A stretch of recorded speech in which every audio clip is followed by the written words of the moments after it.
Hello guys, and welcome to Ride VIP, the Rideshare channel. My name is Serge, and in today's video, I'm here in my Range Rover trying to rent a Tesla. So let me show you what they currently have over here. If you guys are familiar with the location over here on the Independence of Pep Boys, then this is going to look very familiar to you. There's well, you can't see behind this car, but the Pep Boys, they have the sign, and also there's AutoZone. And Hertz Rental is right inside of the Pet Boys. So here we have some Tesla Model 3s. Here's the black one, here's the white one, and the red one. There's some more Teslas on that side. So looking at this one, it doesn't say that it's a dual motor. That means this is a single motor. And 0 to 60 on this is 5.1 seconds. Let's see what the white one is.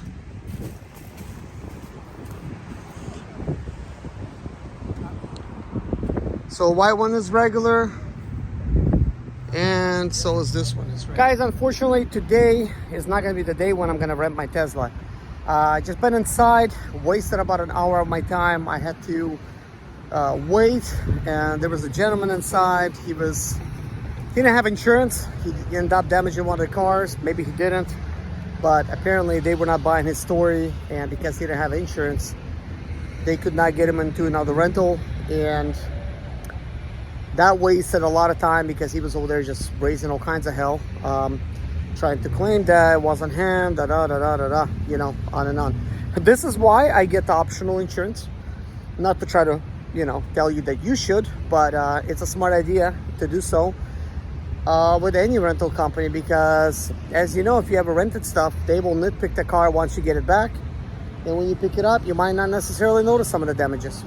But anyways, why am I not picking up the Tesla today? Well, after they told me they were getting some Teslas ready, they weren't sure, they needed to, you know, look at some stuff. I said, okay, well, do I have time to take out my family, you know, for some lunch? They said, yeah, come back about 4. So, just got back, happy with my wife and my kids. They're in the car right now, and we were all trying to guess which color Tesla that I'm gonna get. I was guessing they're probably going to give me a red one. I wanted a black one, but my wife thought we're going to get a blue. My daughter thought it's going to be a blue. One of my sons thought we're going to have a gray one, and another one thought we're going to have a black one. But guess what? We're not going to have any Teslas today because they said they don't have any ready for me. So apparently they just wasted 1 hour of my time. And by doing so, that really changes everything. And for that, I'm gonna start driving with my family. I'm gonna explain some things that I'm gonna be doing instead. Right, guys, now I'm here with my family. I got my wife sitting over here to my right, but you can't really see her because the camera's pointing at me. My kids sitting in the back, there's 3 of them. Are you boys enjoying yourself? Yeah. Yes. All right. So they were watching my YouTube video, some cartoons, while I was about to make a video, so I had to kind of put a stop, you know, to that for now. So hopefully my daughter could be patient until I actually turn it on. But anyways, guys, I want to let you know why me not being able to rent a Tesla today changes everything. So anyways, guys, today being that it's a Friday and my appointment was for 2 o'clock to get a Tesla, I was hoping to catch the weekend and be able to actually make money on, you know, Friday, Saturday, and Sunday, being that this is the best days to make money. And I was thinking, okay, all stars are aligned. I ordered the Tesla on a Wednesday. They said come in on a Friday, which is fine, but instead they end up wasting my time, and now Friday's wasted. So right now it's Friday, so well, it's not going to be completely wasted. I like to look at things in a positive light, and instead of now working, making money, I'm gonna go spend money with my family. We're gonna go to a theme park. But anyways, that's all good and dandy. But why does this change things further for me? So they said the Tesla, they're gonna have a Tesla ready on the Monday, and for me to come in on Monday. But do you think they're really gonna have a Tesla ready on the Monday? Probably not. Best to just call it the situations, just not show up, because this is literally like 1 hour and 10 minutes away from my house to go here to try to rent. So I just wasted a quarter of, like seriously, a quarter tank of fuel. I can't even believe it.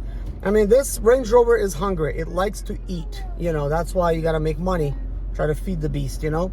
But with all that being said, guys, I'm starting to look at things like this. I'm going to take this week, like a whole week, right? And I'm going to try to work on my eBay store. I'm going to try to work on one of the cars that I want to get ready. So me and my wife was talking, and she's like, hey, let's just get 2015 Jeep Patriot ready. It's got 75,000 miles on it. I really don't need to do much work to it, even though it's going to sound like a lot. But literally, the whole thing's assembled, but I need to disassemble.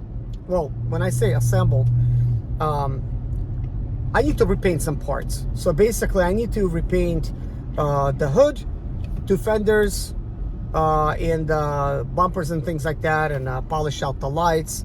So I was just making a few changes with that, and I'm gonna make a video about that and paste it on my post it on my main channel when I'm gonna be doing it. But being that it's the weekend, I may start just working on my eBay store. I was shopping around for some products, and I made a video of me visiting some places and getting electronics like from Goodwill to try to resell them for more money. I don't know where that's gonna go. You just never know. But a lot of resellers, they visit you know, thrift stores and whatnot to try to get items to try to resell. I have plenty of parts and stuff to resell, but a lot of the parts that I do have, not necessarily parts that people want to buy every day. You know, this is stuff that people could buy over time. And if I have a huge inventory of stuff, only then I will have some kind of constant income stream coming in. But right now, that's not the case. So as always, I need a constant income stream. So with that being, so before I continue and explain to you guys what I was actually getting ready to do over the weekend, I do want to mention this, guys. One person did mention that getting basically kicked off the platform of Lyft was the best thing that ever happened to me. And, you know, I get a lot of feedback from you guys saying that Lyft and Uber, they're both kind of like a scam, you know. Now, we all have different opinions and stuff, but I don't know whether it's a scam. I mean, a scam means like they're not going to really pay you. That's what it kind of means to me.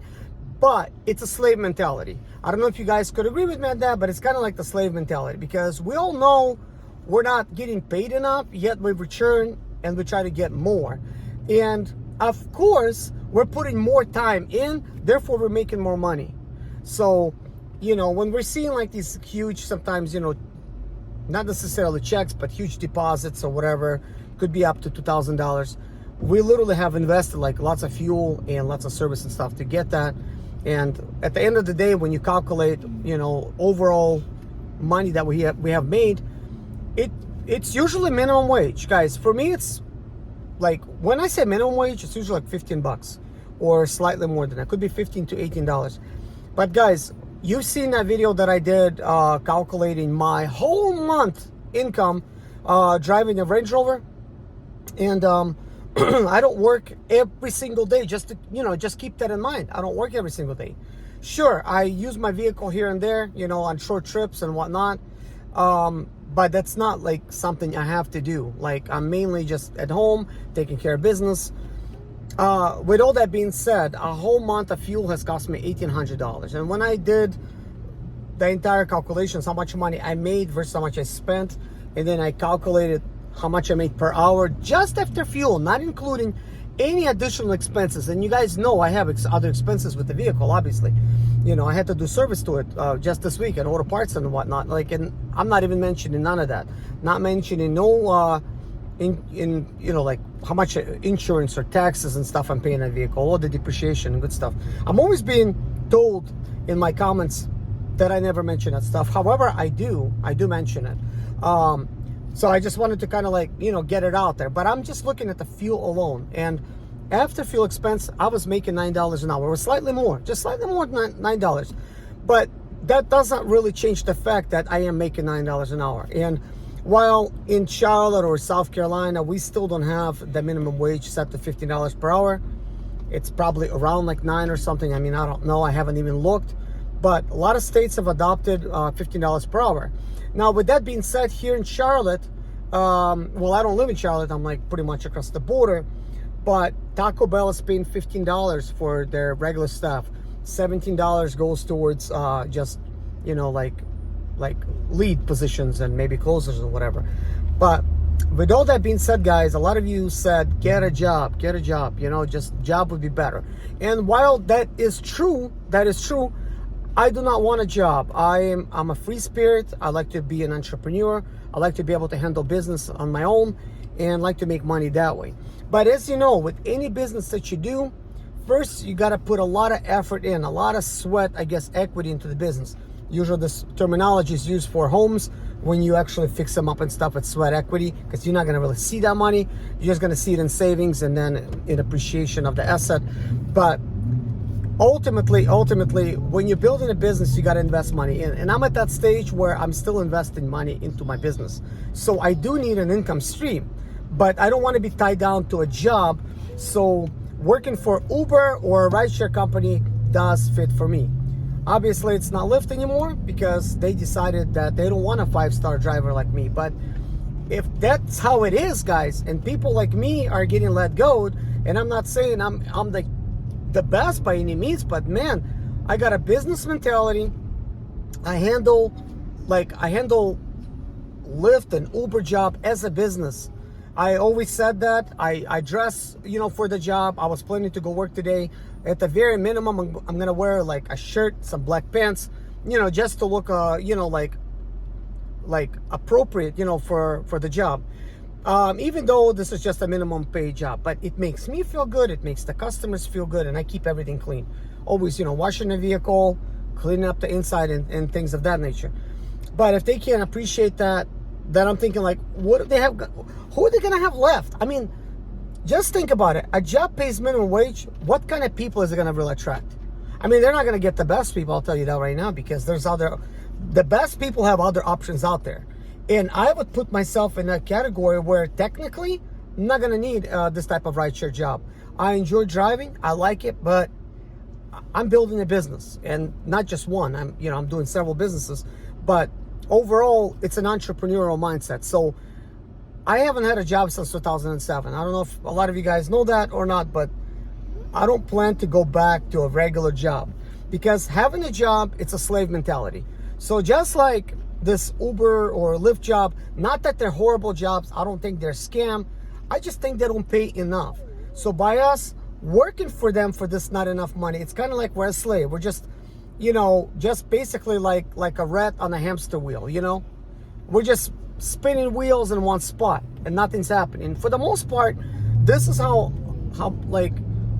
what the life looks like of many drivers, especially in the economy class. They just can't really make it to that next step. I have options. I'm just going to talk about myself right now. I have other cars. I have 34 cars. You guys already know that. But when I say that, it's not like I got 34 Lamborghinis parked in my backyard. You know what I'm saying? Like, I got a lot of nice used cars. Some of them are luxury, some of them are not. Some of them are used for parts. Some of them I drive, and some of them I'm trying to get ready to sell.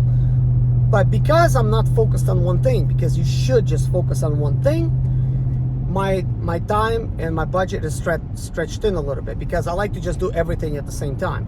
Sort of like an assembly line.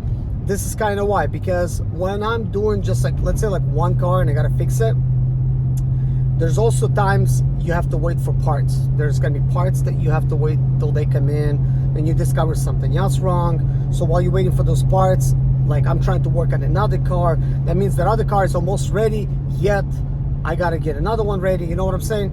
So that's kind of how it is. But the ball is rolling, and once it really gets going, it's like a snowball effect. I'm gonna have money coming in like all the time. But on top of that, I'm building obviously my used car parts business, and I'm trying to get my shop built. Now, recently I mentioned that I got some credit card debt, which is technically not credit card debt. I use a credit card, which is a Capital One Venture card.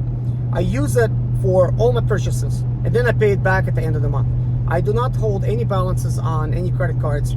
I have good credit history, and I try to basically make money by using credit cards, by earning miles or cashback points, that kind of thing. So when I'm saying I got some debt, it's because I actually bought parts, and I bought tools, and I bought supplies to basically build a place for me like that I could hold all my parts and stuff like that. So that's something that I'm working on. I just don't really like to hold any debt. This is why it's not a good feeling when like Lyft really just, you know, like mess things up for me a little bit, because technically the only income that I could just go and hustle on, just like, but you know, like it was just like ripped away from me. So I still needed that money coming in because I wanted to pay it off and then continue doing like what I'm doing. So yeah, I got Uber as a choice, but I don't have the proper car for it. So I need to now just fix up an economy car. So that 2015 Jeep Patriot, it's got 75,000 miles on it, and it's a 4-cylinder car. It's not a 4-wheel drive.